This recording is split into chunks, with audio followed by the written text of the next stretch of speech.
bash na nakuha? Meron din po. Yung original po kasi talaga, parang kinukumpara kami kung sino yung maganda mag-content, mag-transition. Wala pang nag-react na miyembro ng LGBTQ? Baka na-offend Wala. sila? O Ganun ano ba po yun. talaga? Bakla ka ba? Napipressure po ako yung pamilya ko ngayon. Hindi ko gusto na nahihirapan sila. Kahit wala na ako, sabi ko, yung alahas ko, sige, tara, ano ko yan, ibenta ko yan. Sige, isang ano lang, last na sugal. Oo. Yan, susugal ako, isugal ko to. Last money yun. Paano kayo nag-meet ni Kyla? Nagko-comment na po siya sa akin, sabi ko, kula, nakita na yung content ko.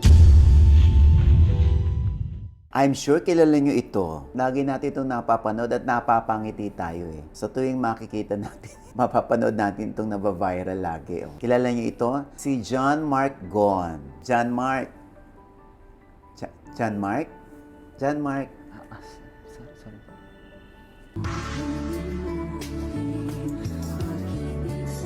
Hoy, ano nangyari sa'yo, John Mark? Pati ba naman sa akin, John Mark? Wala po na mamalik mata lang po ako. Sorry po. Bakit? Ang ganda niyo po pala sa person. Wow! Sabay lingon. Hindi Sabay nag-iba. lingon. O ayan, ako dyan, Mark, Diyos ko, nakakaloka. Alam mo ba, ang dami mong napapangiti, napapasaya ang araw. Pumupunta lang sila doon sa, sa page mo para makita kung sino naman yung latest na biktima mo. O sino naman yung latest na kinakalantari mo. At tinititigan mo ng malagkit. Paano nag-umpisa ito? Bago po ako mag-umpisa, salamat po pala sa pag-invite po dito, Mama. Yun, nag-umpisa po yun. Kasi may nakita ako dati sa TikTok na ganun din ginagawa, pero yung sound nila parang iba, tas parang... Iba yung tunog nila. Oo. Okay. Tapos sabi ko, try ko kaya gawin. Tapos nung nag-try ako ng una, parang hindi ko pa ma-perfect eh. Sabi ko, try ko ulit. Pero naging okay hanggang sa sabi ko, nagustuhan nila. Ituloy-tuloy ko na kaya. Kaya ganun. Doon ko na natuloy-tuloy. So ano mga comments yung nababasa mo nung una nilang nagustuhan yung ginawa mong pag-iiba ng anyo? Natatawa daw sila kasi may paalog-alog ako ng ano. Ng boobs? Oo, ng boobs. Sabi nila, natutuwa ako dahil may ano ka. Minsan nababakat, gano'n. Sinasadya ko talaga. Tapos sabi ko, tuloy ko na talaga. Tapos napansin nila yung nunal. Tapos sa nunal, sabi ko, lagyan ko kaya ng uso. Doon ko nilagyan ng uso. Tapos sabi ko, mag-gown kaya ako. Doon, try ko din mag-gown, okay din. Hanggang sa dandaan na gustuhan nila, hanggang sa umabot na sa ibang bansa. Umabot na parang sabi ko lang, may mga ganun may mga taga-Vietnam, may mga taga-Thailand. Na nagugustuhan ka? As in Hindi, Vietnamese? ginagaya nila yung content ko, tas Using the same song? Oo, yung kay Kyla talaga. Ay, sabi ko lang, galing naman nun. Anong pinaka hindi mo makakalimutang comment na na-receive mo mula sa netizen? Yung first comment sa akin ni Ate Kyla. Wow. Anong sabi niya? Sabi niya sa akin, ang ganda mo, ang ganda ko daw. Sabi ko, ganda ko, kailang. Parang ganun. Sabi, nakakatuwa, parang sarap naman ito. Kasi ginamit mo yung song niya. Tapos sabi ko, doon din sa sa mga ibang bansa, natutuwa daw sila. Tapos ginawa nilang teleserye yung yung content ko. Everyday. Kasi everyday ako nag-a-upload. Tapos alam na nila kung anong oras ako mag-a-upload. Inaabangan talaga nila. Sabi ko, nakakatuwa naman. Tapos pag may ginagawa na content yung same sa akin sa ibang bansa, tinatag ako, sinisend sa akin. Sabi ko, nakakatuwa naman. Meron ka bang bash na nakuha? Meron din po. Like ano yung mga naalala mo? Yung original po kasi talaga, parang kinukumpara kami. Pero yung original niya, nung na ganun, tropa kami. Parang kinukumpara kami sa... Tropa as in hindi naman sa kayo? tropa. Parang nag-aano lang sa messenger, nag-uusap lang po, ganun. Tapos sabi ko, ba't tayo kinukumpara ng mga tao? Sabi ko ganun. Mas maganda pa rin si Gusto lang naman namin magpasaya. Ganun yung gusto namin. Tapos wala naman kaming gusto na iba na kung sino yung maganda mag-content, mag-transition. Yung goal lang namin, magpapasaya ng tao. Yun na yun. Wala pang nag-react na miyembro ng LGBTQ? Baka na-offend sila o na-insulto sila sa ginagawa mong panggagaya o pambabakla sa sarili mo na parang yung iba naman. Parang ang awkward naman ito magbakla, parang wala naman po. Kasi akala po nila talaga bakla ako. Ano ba talaga? Bakla ka ba? Ay, hindi po, straight. Straight po talaga. Straight ano? Straight na...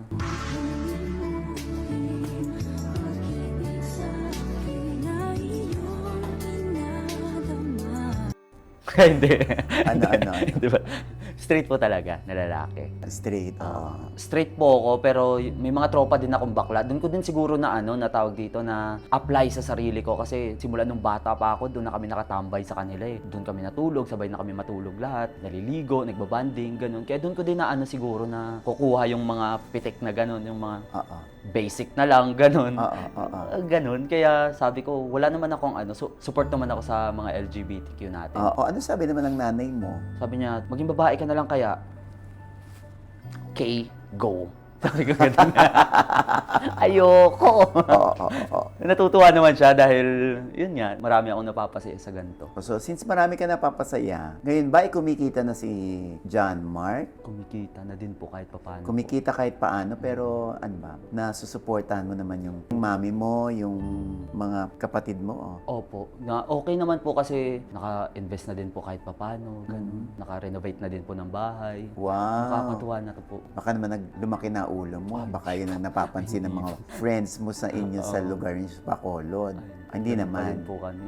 Oo. Tropa pa rin kayo. Oo, hanggang ngayon. Okay. Support pa rin kami sa isa't isa kung anong naarating mo ngayon. Support kami. At Eh di, ang dami mong props. oo po. As in, binibili mo, nag-invest ka. Binibili po talaga yan na akin. Personal ko po. Tapos isang gamit lang po yun Ang dami pong nakatambak sa bahay ngayon. Hindi po ginagamit. Wait, hindi mo na inuulit? Hindi ako nag-uulit ng damit. Isang gamit lang po yun. Kasi nga, sabi ko sa sarili ko, paulit-ulit yung content ko, tapos yung damit ko paulit-ulit na rin. Parang ang off, parang ganun. Ah, talaga? Oo, isang gamitan lang po talaga yun. Talaga namumuhunan ka rin pala? Oo. Oo. Pero ito ba ang paraan mo? Minsan sinasabi nila, dahil merong gustong takasan, kaya ito yung ginagawa mo. Meron ka bang ganun? Malungkot naman po, pero ayoko kasing ipakita sa mga tao na malungkot ako, ganun. Hindi po ako sanay na makikita mo na malungkot ako. Gusto ko pag malungkot ako lang mag-isa.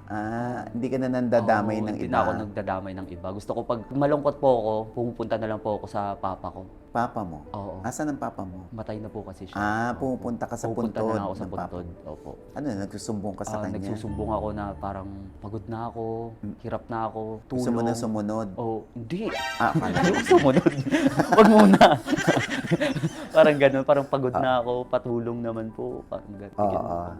Oo. Gaano kahirap ang buhay para magsumbong ka sa papa mo? Parang napipressure po ako. Minsan may mga 0 days din po ako na tas marami pong mga kailangan bayaran, ganun. Kailangan na ng pamilya, ganun. Kailangan bilan mo ng Kailangan bigas. nila? Oo, kailangan ng bigas. Sabi ko, wait lang. Sige. Pagbalik ko, rest na lang ako. Tapos minsan nagdadrive ako, hindi ko alam na nagdadrive ako. Sabi ko, yun, punta na lang ako kay Papa. Tapos doon ako Tapos Kala ko, after nun, binenta mo na yung sasakyan. hindi. Tapos after nun, parang ang gaan sa pakiramdam ko. Tapos yun, laban na ulit. Ganun ko ginagawa yung So may naipundar ka na rin naman? Opo. Like itong sasakyan? Yung kotse, lupa, ganun. Ano na din, isang renovate na din ang bahay. Oo. Layo na pala ng narating mo. So mag-aasawa ka na? Ay, hindi pa po. Enjoy ko po muna yung buhay ko. Enjoy ko po muna yung pagiging girly-girly ko. Ganon. So paano ka kumukuha ng mga kapartner, yung kakikiligan mo? Nangahata ka ng kaibigan? Wala po Parang wala na po akong time makilig. Alam mo yun? Yung tropa, yun na mga ginagawa ko sa content. Parang lang isama sa content. Parang minsan chinachat ko kung available sila. Tol, available ka? Tara, content tayo. Okay naman. Gusto naman nila kaya tara. Nagkukontentan kayo. Kukontentan. So, binabalatuhan mo naman sila. Kasi syempre, ang isip ng mga tao, katulad ng ginagamit mo sa content mo, and you have 2.5 million followers on Facebook. Syempre, isipin yan, laki ng kinikita mo, hindi ka man lang mag-share. Hindi kasi kami puro yung pera yung namin. Parang kain ng okay na yan. Ganun, pagkain, dinner na lang tayo. Tara. Ano yung hirap ng buhay mo na naranasan noong araw? Kasi po dati, nung hindi pa po ako nagbablog, nung iniwan ako ng papa ko, hindi niya kami tinuruan kung paano magtrabaho. Hindi naman kami mayaman, pero hindi niya kami tinuruan kung paano maggawin to, paano gawin niya. Parang ganun. Oo, hindi kayo na-train. Oo, hindi kami na Tapos biglaan niya kami iniwan. So, na-hate mo yung tatay mo noon? Hindi Yung ang po. dami yung hindi na ituro sa inyo. Hindi naman po. Mas ginawa ko pong motivation sa sarili ko na kaya siguro na hindi tayo tinuruan dahil siguro sa sobrang mahal natin yung ano. Kasi ganun din ako eh. Yung pamilya ko ngayon, hindi ko gusto na nahihirapan sila, yung mama ko. Hindi ko gusto na nahihirapan siya. Gusto ko yung, basta kung anong meron ako, ibigay ko kung anong makakaya ko. Kaya hindi ka muna nag-girlfriend. Oo. Kaya inano ko muna sa pamilya ko. Tapos saka na pagka okay na ako. Mm-mm. So, na-meet mo yung mga artista. Opo. Okay, finally na-meet mo. Paano kayo nag-meet ni Kyla? Nagko-comment na po siya sa akin, sabi ko, "Kula, nakita na yung content ko." Napansin ka Oo, na. napansin na ako. Tapos nung may nagchat sa akin na manager niya. Sabi niya, content kayo ni Kyla, collab kayo. Mhm. Sabi ko, sige, luwas agad ako. Ay, luwas agad ako eh. Lahat ng mga, ko, kahit walang wala na ako. Sabi ko, yung alahas ko, sige, tara, ibenta ko yan para makapunta ako ng Manila. Oh my God, nagbenta ka ng alahas para may maipambiling ticket Oo. ng eroplano Oo. para lang makita si... Para maka-collab din sa mga tropa. Sabi ko, ito na yung opportunity. Ano ko na to. Tapos timing may guesting pa ako sa TV. Oo. Ngayon sabi ko, sige, isang lang. Last na sugal. Oo. Yun, susugal ako. Isugal ko to. Last money yun. Talaga? Worth it po. So, na-collab mo rin si Nico Natividad. Oo, si Nico. And even si Jason Si Gainsa. Jason Gainsa. Okay. Nung nakilala mo yung mga artista, anong impression mo sa kanila? Parang ang bait po nila. At parang alam mo yun, parang nagme-makeup ako, nakatingin na sila. Natutuwa ako habang nagme-makeup ka. Parang sabi ko ganun. Parang nahiya ako. Artista nakatingin sa akin habang naka-makeup ako. Parang nahiya ako. Parang dati pinapanood ko lang kayo. Parang ganun. Parang hindi ako makapaniwala na. Hindi ko ma-explain po eh. Pero parang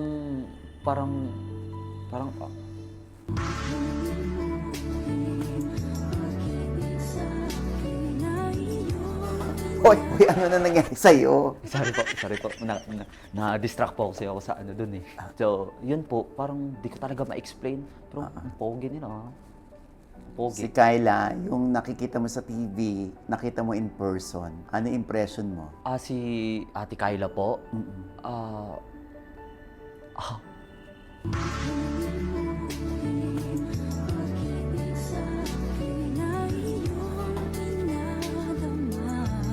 Wala ka na. Sorry po. Ano ba yan? Biglaan, sorry. Okay. So, meron ka namang crush dito sa showbiz? Sa lalaki po? Oo.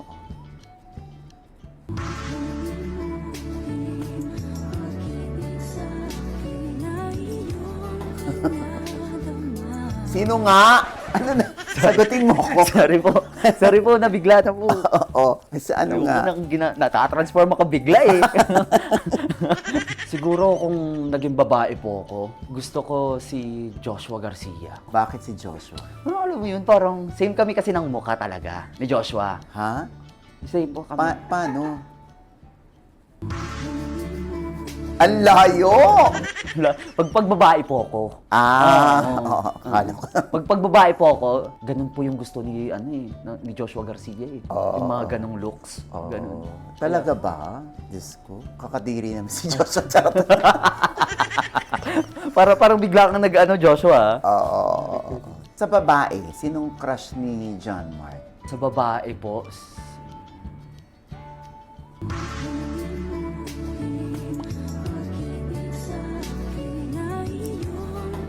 Uy, ano ba? sorry po. Oh, Si Liza Soberano. Liza Soberano. Oo, hindi ka nagkakamali. Apakagandang bata Oo. ni Liza. Same po kami. Ay, sorry. Diyos ko. Sorry. Anyway, so ano pa ang plano ni John Mark? Ngayong parang nakasawsaw na yung dalawang paa mo rito sa digital entertainment. Marami pa po akong plano talaga at dami ko pang gustong gawin pero naghahanap pa po ako ng buwelo, alam mo yun, parang naghahanap ako ng perfect timing talaga. Parang ito muna sa ngayon kasi ito yung gusto ng mga tao eh. Hanggang sa pagkaramdam ko na medyo switch na ako. Oh, so hanggang kailan mo gagawin itong pagta-transform? Hanggang sa nagugustuhan pa nila. Isulitin ko muna yung yung gusto nila, pagbigyan ko muna. Parang ganun. Huwag ko muna ipagdamot sa kanila kasi sasagarin mo muna to. sasagarin ko muna. O yung potential nito. Sa mga kinikita mo ba, nakakaipon ka? Kasi breadwinner ka ngayon, hindi ba? Oh, So, nakakaipon ka ba? May ipon naman po kahit papaano po. Mm. Pag naipon po ako, invest po agad ako. Invest po talaga yung sa utak ko ngayon eh. So, ano ang pangarap mo pa? Like, ma-penetrate ang showbiz? Ma-penetrate gusto ko yung po maging acting? artista po talaga eh. Gusto mo maging Oo. artista? Gusto ko pong maging artista. Alam mo yun, kahit dadaan lang ako dyan sa likod. Ganun. Pangarap na pangarap ko yun dati. Tapos nagtrabaho din ako bilang actor sa short film, director, ganun. Naging cameraman. Gusto mo ba subukan natin kung pwede kang mag-artista? Malay mo na marami nanonood na Baka producer naman po. dyan. Baka naman. O, tingnan natin kung meron kang karapatang pumasok sa aming industriya. O, sa mga producers dyan, Bekene Bekene. Pag gusto niya ng artista, pwede si John Mark. Kung papasa ang acting niya sa inyo. Papasado. Ha? Ito eksena natin dito. Ayaw mo makita ang pagmumukha ko rito, no? Dumating ako. Wala kang magagawa. Ngayon, papalayasin mo ko. Anong idadial mo sa akin? So, 5, 4, 3, 2, action! Oh, andito ka pala. Anong ginagawa mo dito? Ayoko makita yung pagmumukha mo. Lumayas ka dito! Wow! Layas! Wow!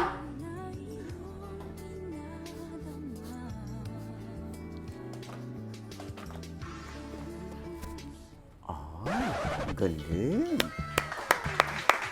Alright. One take? One take po yun. Oo, pero naloka ako sa'yo. Ba't bigla nag-iba yung itsura mo? Nag-iba yung anyo Ganun mo? po ako magalit. Oo.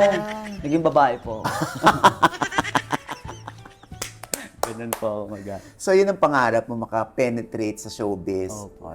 Good luck sa'yo, ha? At Salamat, sana matupad ang pangarap mo para na rin matupad ang pangarap mo para sa pamilya mo. And I'm sure, magpakabait ka lang. Be nice to everyone here. Feeling ko may mararating ka. Maraming kukuha sa'yo. Malay mo, kunin ka ni Lord. Ay, ayoko. De Wag pa. Vera. De Vera ng TV5. Ay, okay. Lord Pwede. De Vera. Oo. Pwede.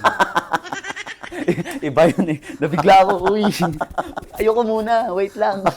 So, bilang content creator, maraming nangangarap na maging digital star din, katulad mo. Anong maipapayo mo sa kanila? Gusto ko lang po sabihin sa inyo na kung gusto nyo talagang mag-vlog, huwag po kayong mag-vlog dahil lang po sa pera. Mag-vlog po kayo dahil gusto yun ng puso nyo. Pagbutihin nyo lang at huwag nyo kakalimutan, syempre, maging mabuting tao at mabuting puso. I-maintain mo lang yung ganda